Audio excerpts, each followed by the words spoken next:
Hello. हाँ जी। जय माता की। जय माता की। आपका शुभ नाम क्या है? मेरा नाम सूरज नारायण अग्रवाल, जयपुर से। अच्छा, जयपुर प्रॉपर जयपुर से। प्रॉपर जयपुर से। अच्छा अच्छा, आपकी उम्र क्या होगी? मेरी उम्र 78 है। 78, मतलब आप बुजुर्ग हैं। हाँ जी। तो आपके साथ क्या परेशानी आई थी, कैसे कैसे क्या हुआ, मुझे आप बताएंगे, जानकारी देंगे? हाँ, परेशानी में यूट्यूब पे देख के 14 सितंबर को गया था कहाँ कहाँ गए थे आप? पांडव का धाम। अच्छा। 14 सितंबर को जाके रसीद कटवाई तो उन्होंने बोला कि रसीद कटवा लो और इंतजार करो। तो रसीद कटवा के 2 दिन इंतजार किया। मैं और मेरी पत्नी दोनों ही गए थे। अच्छा, कितने पैसे की रसीद कटवाई थी? 2100 की। अच्छा। वो रसीद कटवा के जब उन्होंने बोला कि आपका नंबर तो 1.5 महीने बाद आएगा, हाँ। तो मैं फिर वहां से वापस यहाँ जयपुर आ गया। अच्छा। फिर मैंने फोन किया उनको, भाई जी। मेरा 14 तारीख की रसीद है, मेरा नंबर आ गया है क्या? अच्छा। क्या आ जाओ आप? तो मैं फिर चला गया, नंबर आया नहीं। 3-4 दिन रुक गया, फिर नंबर नहीं आया। अच्छा। फिर उसके बाद में मैंने उनको फोन किया जी, मैं 2 दिन जाके आ गया, मेरा नंबर नहीं आया। तो बोले क्या अब आ जाएगा, आप आ जाओ, ज्यादा देर करोगे नंबर निकल जाएगा तो हमारी जिम्मेदारी नहीं है। नहीं, तो तो मैं आप फिर गया। वहां जाके आप फिर वापस आए हैं एक बार? हाँ जी। अच्छा, मतलब एक बार आप गए, 2-3 दिन बाद फिर वापस आ गए हैं? हाँ, फिर 15 दिन के बाद में फिर गया मैं, अच्छा। और फिर नंबर नहीं आया हम्म। तो फिर वापस आ गया। दिवाली के बाद गया था, फिर नंबर नहीं आया तो वापस आ गया। अच्छा। फिर अभी मैंने फोन किया 3-4 दिन पहले, हम्म। तो उन्होंने बोला कि आ जाओ आप, अभी सितंबर महीने का नंबर चल रहा है। हम्म। तो मैं चला गया। फिर वहाँ वहाँ गया तो पहले दिन सितंबर वहाँ के दोबारा वो नंबर लगा रहे थे। हम्म। तो मैं उस दिन पहुंचा नहीं, मैं दूसरे दिन पहुंचा तो मेरे को कहते हैं कि आपका कल नंबर लगा नहीं, अब तो आपको हफ्ता भर इंतजार करना पड़ेगा। हम्म। तो मैंने बोला बा हफ्ता भर तो नहीं कर सकता। तो बोले पर्ची को कन्वर्ट करा लो। तो मैंने 18,900 रुपये उनको दे के मैंने आपको कल फोटो भी भेजी है। अच्छा। 18,900 रुपये दे के मैंने 21,000 की पर्ची करवा ली।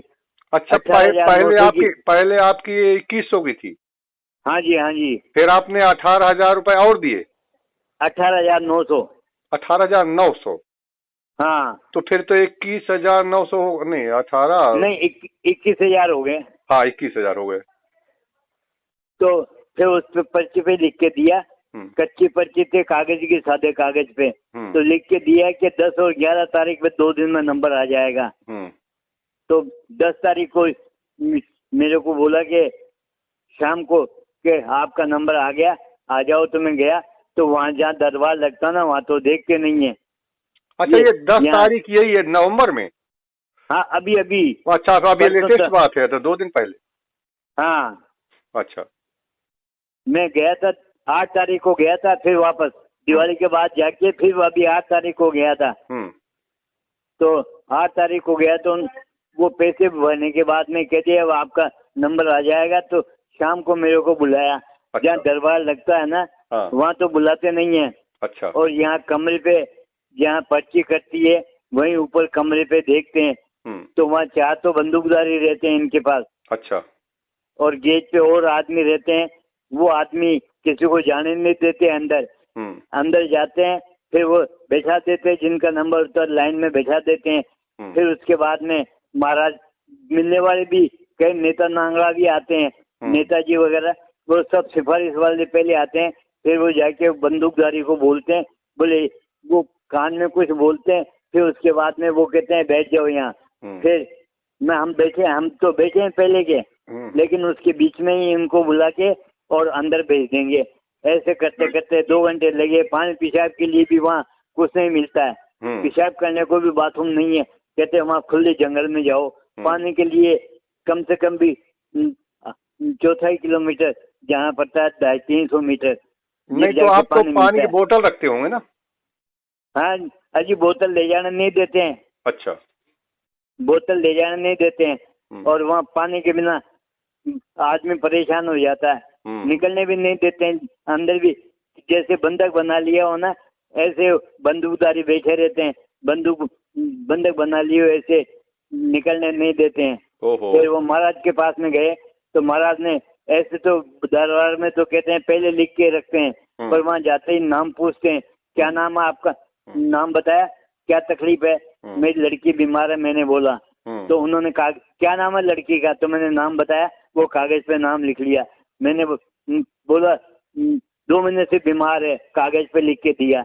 मैंने कहा नहीं वो तो 2 साल से बीमार है। बोले नहीं नहीं ये मैंने लिख दिया इसमें, जाओ। मैंने कहा जी मेरे परिवार वाले बच्चे हैं, उनकी नौकरी नहीं लगे, मैंने सब लिख दिया इसमें, मेरे को भगा दिया। आ गया मैं, फिर मैंने जाके थोड़ी देर बाद में जब सब पब्लिक निकल गई ना, उसके बाद में गया, मैंने जाके बोला महाराज मैं तो इस बात से संतुष्ट हुआ नहीं, तो कहते हैं सवेरे आना। नहीं तो दूसरी बार आप कैसे घुसे, वहां तो घुसने नहीं देते हैं? दूसरी बार तो घुसने नहीं देते ना उसी पर्ची में। नहीं तो मैंने वहाँ हल्ला मचाया ना, तो मेरे को बुला के अंदर से वो सब पब्लिक तो चली गई थी और ये जाने की तैयारी में थे, तब मेरे को बोले आप सवेरे आना, आपको सवेरे देखेंगे। तो फिर सवेरे बिना मतलब उसी पर्चे में सवेरे देख के मेरे को दोनों दिन की पर्चियां बना के दिए, दोनों में डिफरेंस है। अच्छा, मैंने आपको व्हाट्सएप पे भी डाली है। उनमें डिफरेंस क्या है? हैं? क्या डिफरेंस है? डिफरेंस दोनों की मतलब जो उन्होंने बोला ना भाई ये है, ये तकलीफ है आपको, ये होगा, ऐसा उसमें कुछ नहीं लिखा है। अच्छा, एक में लिखा है, एक में नहीं लिखा है। एक में तो नाम भी लिखा है। अच्छा, नाम किसका लिखा है? बच्ची का? बच्ची का भी लिखा है, और वो कहते हैं कि मैंने इसमें आपके दामाद का भी लिख दिया, पर दामाद का नाम है नहीं उसमें। हाँ, पर मेरे को जवानी बोला कि लिख दिया है। मैंने बोला मेरे पोता पोती मेरी बहू इनकी पढ़ाई लिखाई तो है पर नौकरी नहीं है। बोले मैंने इसमें लिख दिया, सब नौकरी, सबकी नौकरी लग जाएगी, बस ये लिख के दे दिया। ये कब तक लगेगी ऐसा कुछ बताया? नहीं ऐसा कुछ नहीं बताया। अच्छा, और मेरी लड़की 2 साल से बीमार है, कोमा में है 2 साल से। अच्छा, और इन्होंने लिख के दिया, मतलब इन्होंने बोले 2 महीने से बीमार है, तो मैंने आते आती बोला महाराज वो तो 2 महीने से 2 साल से कोमा में है। हाँ, तो कल जो पर्ची बनाए उसमें लिख दिया आपकी लड़की कोमा में है। अच्छा, तो मतलब 2 साल से कोमा में है? हाँ। अच्छा, तो इन्होंने 2 महीने बता दिया? हाँ। अच्छा, फिर बस फिर कह दिया सब ठीक करेगा, ईश्वर ठीक करेगा, आप तो भगवान की आराधना करो, 5 अमावस्या हो, 3 नारियल बांधो। अच्छा। और फिर ये करने के बाद में फिर 5 अमावस्या करो, फिर आपको बताएंगे क्या करना है। अच्छा, हवन वगैरह बताया कि नहीं बताया? नहीं बताया ना, हवन नहीं बताया, अमावस्या बताइए। अच्छा, अमावस्या और नारियल। हाँ। अच्छा, तो फिर मैं बाहर आके मैंने बोला ये तो गुंडागिर्दी है, आदमी को बंधक बना लिया, एक तरह से बोलने नहीं देते हैं। मैंने बोला महाराज मेरे पे ये रसीद दो या पैसे दो।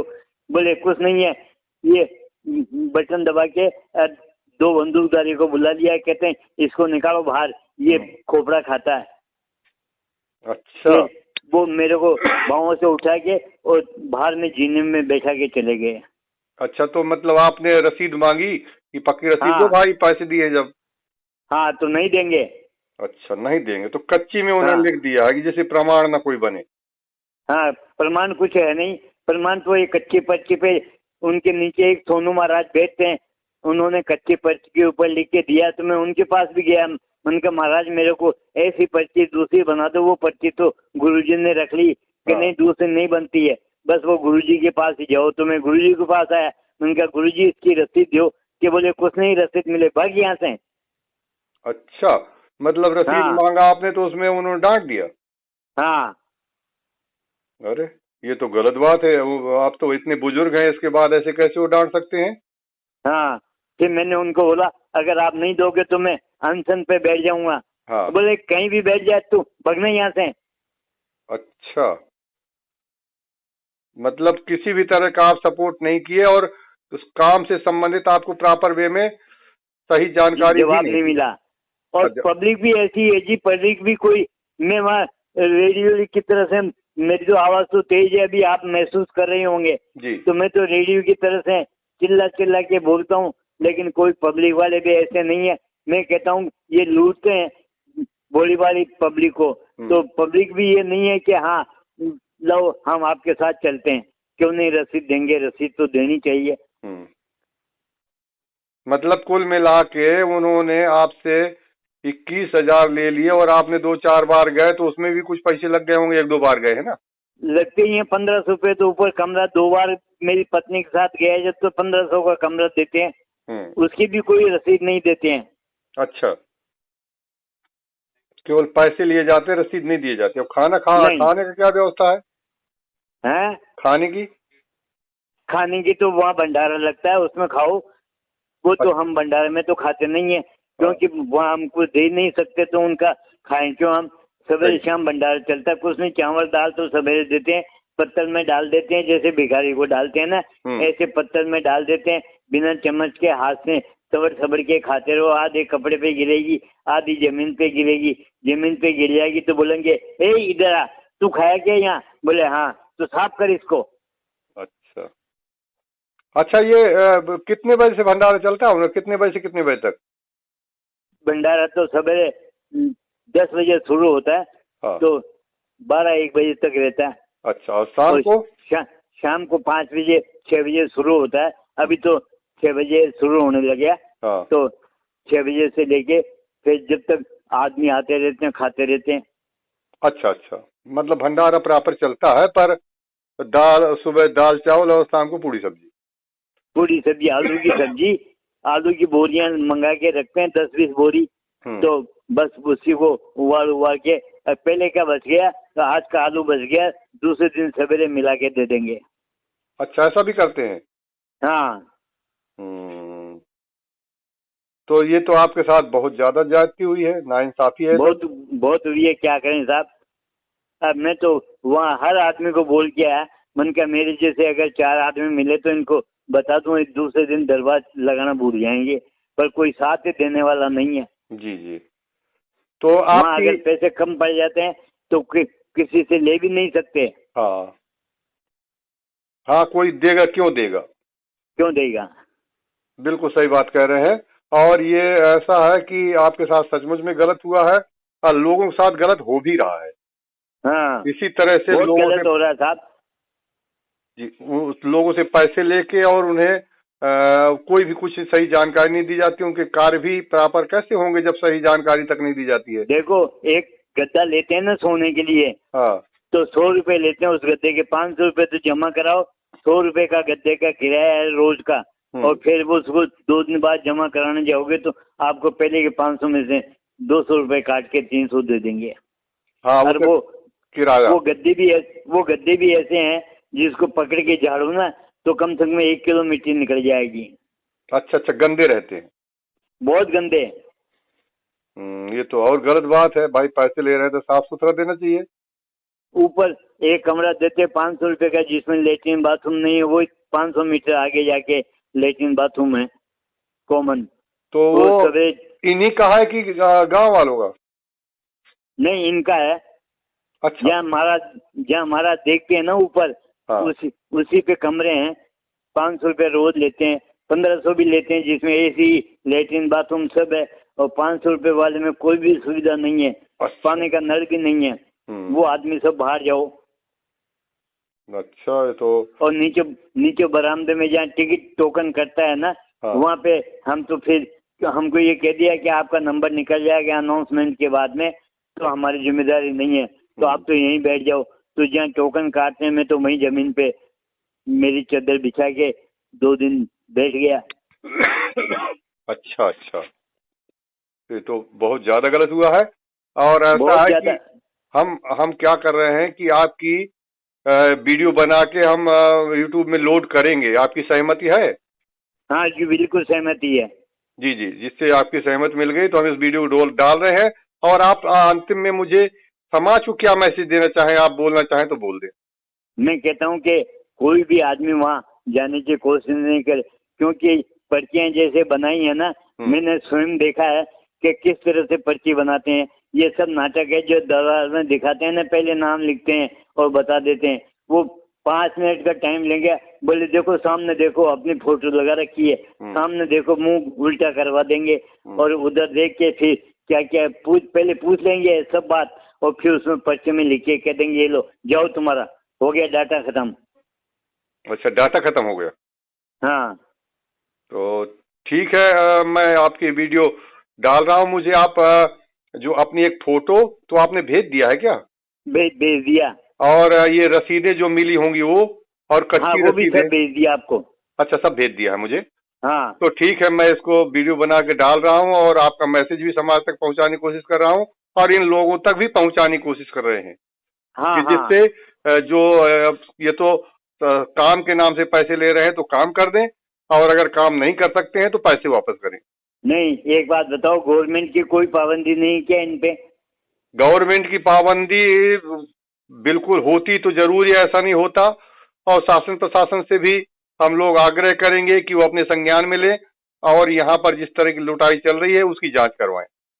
क्योंकि मैंने कल जब इनको अनशन की बात बोली ना, हाँ। तो सर ये क्या बोले, वहाँ पे एक पुलिस चौकी है। हाँ। तो वो पुलिस चौकी वालों को ये पैसे देते होंगे। हाँ। तो मेरे को एक ने बोला तुम काय के चक्कर में जा रहे, तुम अगर अनशन पे बैठ गए ना, हाँ। तो पुलिस वाले तुमको और खराब कर देंगे। यहाँ पहले एक आदमी को मार दिया है जिसका पता नहीं चला कि वो आदमी गया कहाँ, उसके घर वाले आए तो उनको आदमी मिला नहीं। हाँ। तो आप इस चक्कर में मत जाओ। और ये तो मैं भी समझता हूँ कि यहाँ 51,000 देने वाले आते हैं तो वो पैसा तो इनके पास में है ही। चौकी इनके परिसर में पुलिस चौकी, अब वहां में जाऊंगा तो वो इनकी सुनेगा कि मेरी सुनेगा? बिल्कुल सही बात। इसलिए मैं पुलिस चौकी में गया नहीं।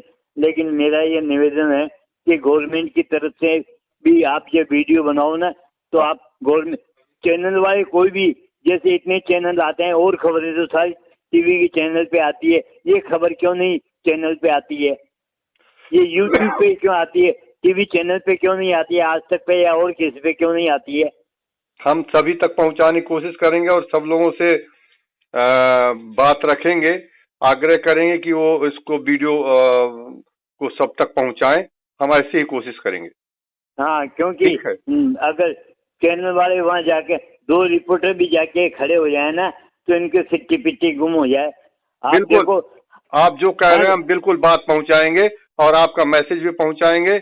और इन्हीं शब्दों के साथ मैं आपसे भी जय माता करूंगा, जिससे मैं आगे कार्यक्रम प्रोसेस कर सकूं। सर, हर 10 कदम पे सादा वेश में इनके आदमी रहते हैं। जैसे मैं खड़ा होकर बात करता हूँ ना, हाँ। तो मेरे पास में 4 आदमी आ जाएंगे, वो सब बात सुन के, और वो ये बोलेंगे क्या है, क्या बात कर रहे हो, जाओ जाओ, सर को यहाँ से भीड़ मत करो, ऐसे बोलते हैं। अच्छा अच्छा। हर 10 कदम पे इनके आदमी है। तो ये भी आप वीडियो में डाल दीजिए कि वहाँ परिसर में आदमी तो बहुत भीड़ है, सबको किसी को बोलते हैं 2 अमावस्या करो, किसी को 4, किसी को 10, तो वो भीड़ तो ये खुद अमावस्या करके बढ़ाते हैं। और वो मतलब उन आदमियों को भी क्या देते हैं क्या नहीं देते हैं तनख्वाह पता नहीं है, पर ये मैंने महसूस किया कि आदमी तो सब इनके ही हैं वहाँ। हाँ, बिल्कुल आप सही कह रहे हैं। ये सारी बातें जो आपकी हमारी बात हो रही है, इस वीडियो के माध्यम से समाज तक हम पहुंचाएंगे। बिल्कुल, हाँ, समाज तक पहुंचाओ, प्रशासन तक भी पहुंचाओ। बिल्कुल, प्रशासन तक भी पहुंचाएंगे, बिल्कुल, उसमें कोई दो राय नहीं है। और ठीक है, जय माता की। तो ये मेरा वीडियो कब आएगा, मेरे को कैसे पता लगे? आज आ जाएगा। आज ही? हाँ अच्छा, हाँ, शाम के पहले पहले आ जाएगा। अच्छा ठीक है। हाँ, ये फेसबुक में भी आएगा, यूट्यूब में भी आएगा। ठीक है सर। जी, जय माता की। जय माता की।